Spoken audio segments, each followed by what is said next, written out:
ہے ان کو میں نے بتایا ہے اس دھرنے کا بھی کہ ہم یہاں بیٹھے ہیں، ہمارا یہ احتجاج جاری ہے اور جاری رہے گا، اور یہ میں نے ان سے تقاضا کیا کہ جو سرکاری رپورٹ سپریم کورٹ میں جمع کرائی گئی خان صاحب کی آنکھ کے حوالے سے، صحت کے حوالے سے 16 فروری کو، اس رپورٹ کے حوالے سے ایک ہیئرنگ رکھی جائے عدالت میں تاکہ ہم اپنا نقطۂ نظر دے سکیں اور چیف جسٹس صاحب مزید آرڈر پاس کر سکیں۔ ہماری یہ ڈیمانڈ ہے کہ ان کا مکمل خان صاحب کا چیک اپ ہو، شفا انٹرنیشنل میں خاندان کی موجودگی میں ہو، خاندان کے اس فرد کی موجودگی میں ہو جس کا انتخاب خاندان خود کرے گا۔ حکومت کو کوئی حق حاصل نہیں کہ وہ خاندان کے ایک فرد کو خود چنے، اور جو خان صاحب کے ذاتی معالجین ہیں ڈاکٹر عاصم یوسف اور ڈاکٹر فیصل سلطان، ان کی موجودگی میں ہو۔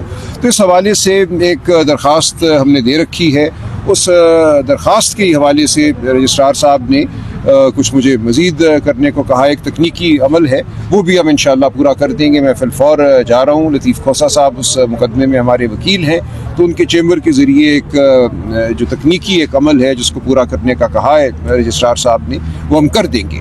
تو اس ملاقات سے مجھے کافی امید ہوئی ہے کہ یہ معاملہ عدالت میں واپس جلد آ جائے گا اور عدالت میں کھل کے پوری بات ہو سکے گی۔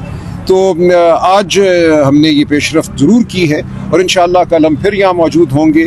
جو تکنیکی بات، ایک تکنیکی نقطہ رجسٹرار صاحب نے میرے سامنے رکھا ہے، اس کو بھی ہم دیکھ لیں گے، اور ہمیں بہت امید ہے کہ یہ معاملہ عدالت میں ہوگا اور ہم کوئی اچھا آرڈر۔ سر آپ سے سپریم کورٹ کے جو چیف جسٹس ہیں یا فریدی صاحب، ان کی ملاقات کیوں نہیں ہو پا رہی؟ نہیں، ان کی ہوئی ہے۔ دیکھیے پچھلے ہفتے ان سے ہم بڑی تفصیل سے ملے ہیں۔ اس وقت جو ہے ہمارا تقاضا یہ ہے کہ یہ درخواست ہماری لگائی جائے فی الفور عدالت میں، وہ اگر لگ جاتی ہے تو چیف جسٹس صاحب سے عدالت میں ملاقات ہو جائے گی، اور وہ سب سے اچھی ملاقات ہے۔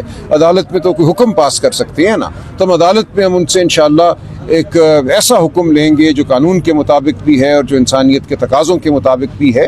تو آج جو میری ملاقات رجسٹرار صاحب سے ہوئی ہے وہ بہت میں سمجھتا ہوں حوصلہ افزا ہے۔ انہوں نے بتایا کہ چیف صاحب کا اس حوالے سے ایک تکنیکی ایک نقطہ ہے، اس کو ہم پورا کر دیتے ہیں تاکہ کوئی اس حوالے سے کلام نہ رہے۔ اچھا، اسپیکر ریاض صادق کی جانب سے یہ کہا گیا تھا کہ بیرسٹر گور سے رابطہ کیا اور ان کو یہ کہا ہے کہ آپ اپنی مرضی کے ڈاکٹر بھی لے آئیں اور فیملی کے ممبر کو بھی لے آئیں۔ بہت اچھی بات ہے، اگر ایسا ہوتا ہے تو یہ بہت اچھا ہے۔ دیکھیں، اگر خان صاحب کے ذاتی معالجین اور خان صاحب کے خاندان کا فرد جس کا انتخاب خاندان خود کرتا ہے، ان کی موجودگی میں مکمل چیک اپ خان صاحب کا شفا انٹرنیشنل میں ہوتا ہے، تو یہ بہت اچھی بات ہے۔ قوم کو بھی اعتبار آئے گا، خاندان کو بھی اعتبار آئے گا، اور ہم آگے بڑھ سکتے ہیں۔ تو ایک بنیادی تقاضا ہے، اس کو پورا کر دیا جائے، باقی سیاست اپنی جگہ ہے۔ ابھی طارق فضل چودھری نے بھی یہ بتایا کہ 24 یا 25 کی شام کو عمران خان کو، دیکھیے وہ تو معمول کی بات ہے نا، یہ جو ٹیکہ ہے ہر مہینے لگنا ہوتا ہے، اس کے غالباً 3 ٹیکے ہوتے ہیں، ایک لگ چکا ہے، ایک اب 25 فروری کو لگے گا، پھر 25 مارچ کو لگے گا۔ اس کے لیے اسپتال لے جانا بالکل مختلف بات ہے، وہ تو ایک محدود عرصے کے لیے 1 آدھ گھنٹے کے لیے جاتے ہیں، واپس لے آتے ہیں۔ یہ ہمارا تقاضا نہیں ہے، یہ انجیکشن تو بہرحال ہسپتال میں لگنا ہے۔ ہمارا تقاضا یہ ہے کہ مکمل چیک اپ کے لیے ان کو شفا انٹرنیشنل منتقل کیا جائے، خاندان کو رسائی دی جائے، ان کے ذاتی معالجین کو رسائی دی جائے۔ سلمان اکرم راجہ صاحب، یہ بتائیے گا، کل ایک پریس کانفرنس ہوتی ہے، جب خان صاحب کو ہٹایا جا رہا تھا تب بھی ایم کیو ایم جو ہے وہ میدان میں آئی تھی اور انہوں نے جو ہے نا وہ عدم اعتماد کیا تھا۔ کل انہوں نے کہا ہے کہ 80 سیٹوں والا جو ہے وہ وزیر اعظم ہے اور 180 سیٹوں جنہوں نے حاصل کی ہیں وہ جیل میں ہیں۔ آپ کیا سمجھتے ہیں کہ یہ جو حکومت اس سے چل رہی ہے، یہ کتنا مزید جو ہے وہ کر پائے گی؟ دیکھیں، یہ حکومت چل نہیں رہی، یہ حکومت لڑکھڑا بھی نہیں رہی، یہ منہ کے بل گر چکی ہے۔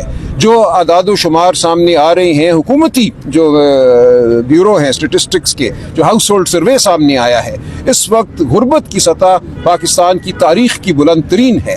اس وقت بے روزگاری جو ہے وہ بلند ترین سطح پہ ہے، فیکٹریاں بند ہو رہی ہیں۔ اس وقت یہ ملک نہیں چل رہا، ایک ڈھکوسلا ہے، اربوں روپے 10 ارب روپے کا جہاز سامان تعیش کے طور پہ خریدا جا رہا ہے۔ یہ عوام کے منہ پر میں سمجھتا ہوں ایک تھوک ہے۔